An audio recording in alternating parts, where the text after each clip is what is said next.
Hello and welcome to Auto Today. My name is Dipayan and you're joining me today in the UK to drive this. Now this is the Suzuki e-Vitara that will come to India as the Maruti Suzuki e-Vitara very soon. We are here in the UK to get our first taste of Maruti Suzuki's first ever electric car. Now let's not waste any more time and jump straight into what we think about the design and the first impression that this car makes.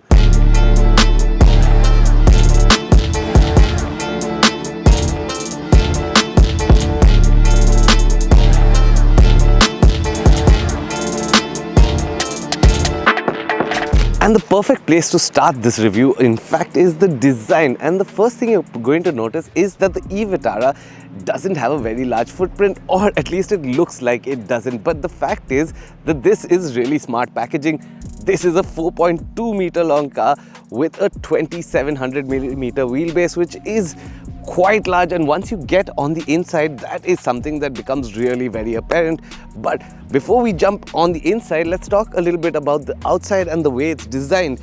Of course, you get these Aero spec 19-inch wheels with low resistance tires. Of course, the India spec will have different tires.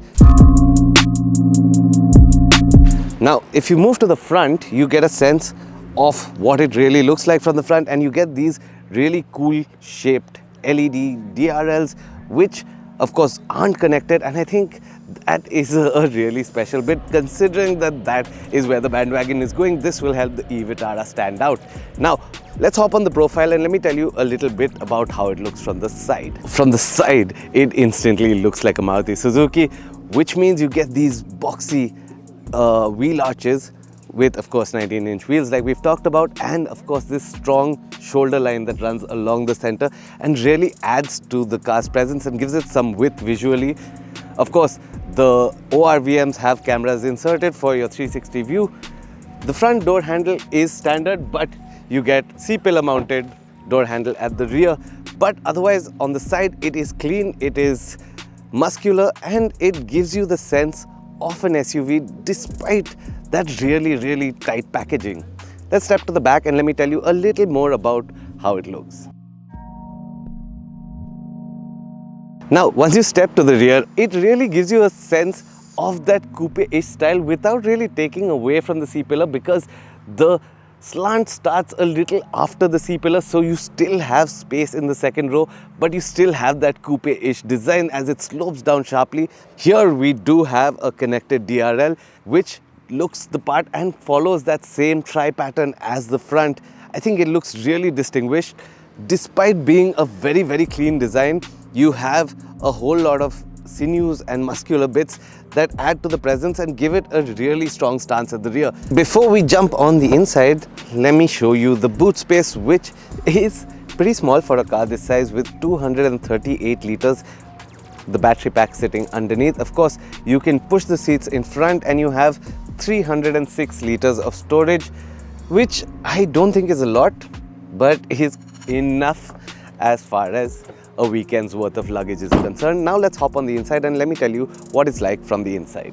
And again, from the inside, you have some pretty interesting packaging, which we've never really seen on any Maruti Suzuki thus far. You have, of course, a 2-pane screen with an infotainment system, which is 10.2 and 10.1 inch for the MIDI. The steering wheel is a flat bottom D-shaped wheel with only 2 spokes, although it comes to the hand really nicely and it's really nice to use. Another thing is, of course, these contrasting texturings with the brown at the center and black at the top and at the bottom, which really increases the sense of space you get. Now, the part that we've never ever seen in any Maruti, of course, is this 2-deck center console, which has space for cup holders, a wireless charger. Of course, you have a twist to start gear selector and a park brake, drive mode. Of course, the snow mode probably will not make it to the India spec variant, but everything else is pretty much in the sense of what you will get in India. Now, here's one interesting bit. The front seat, passenger seat, is manual, while the driver's seat has 10-way adjust, including lumbar adjust as well as ventilation for both front seats. Of course, there is a single pane sunroof, Now let's hop in the back and let me tell you what it's like in the second row of the e-Vitara and whether the 2700mm wheelbase really bears fruit on the inside. Okay, so now we're in the second row of seats on the e-Vitara, and right off the bat I can tell you there is plenty of space thanks to that smart packaging. You have plenty of knee room, and as you can see, even despite being a 6-footer, I still have a little headroom to go.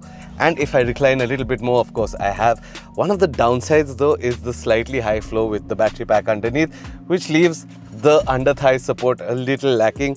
You do have two Type-C fast charging ports at the back, as well as a little storage and storage for your bottles in the side.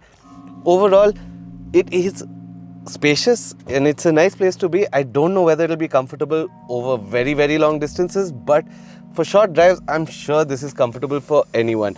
Now, another really interesting thing is the 40-20-40 split, which means you have a number of ways that you can fold these seats in case you're carrying stuff as well, and that really makes it practical. Now, overall, I think it's a very, very comfortable place to be, although the floor is a little high. But now let's get behind the wheel and let me tell you what the e-Vitara is like to drive.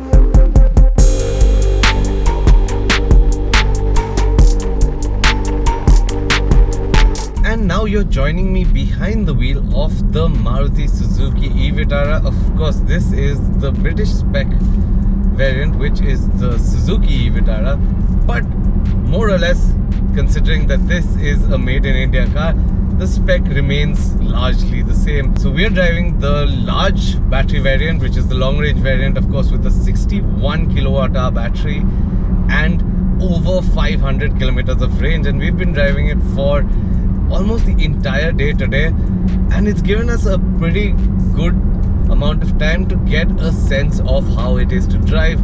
Now, before I jump into exactly how it is like to drive, let me give you a run through of the specs. This particular variant makes 174 bhp and 193 Nm of torque, and one of the things that I really like is the way the throttle is calibrated. It is very, very precise, and you can keep exactly whatever speed you need, and more so when you're laying on the throttle, it is progressive, it isn't overwhelming, which is something that we found in a lot of EVs, which makes it really simple to drive even if you are moving from an ICE vehicle to an EV. I think it is one of the plus points of this car. That said, the ride is a little stiff even on the B roads. Here in the UK, there is a lot of feedback in the cabin, but I think that is one of the downsides of having a large battery, and of course the weight that comes with it. A more detailed review, of course, will follow once we drive the car back in India, but until then, I think this gives you a really good sense of how it is to drive. Now, another really nice part about it is the handling. The handling is pretty precise, and there is a lot of feedback on the wheel, and it is pretty precise as well.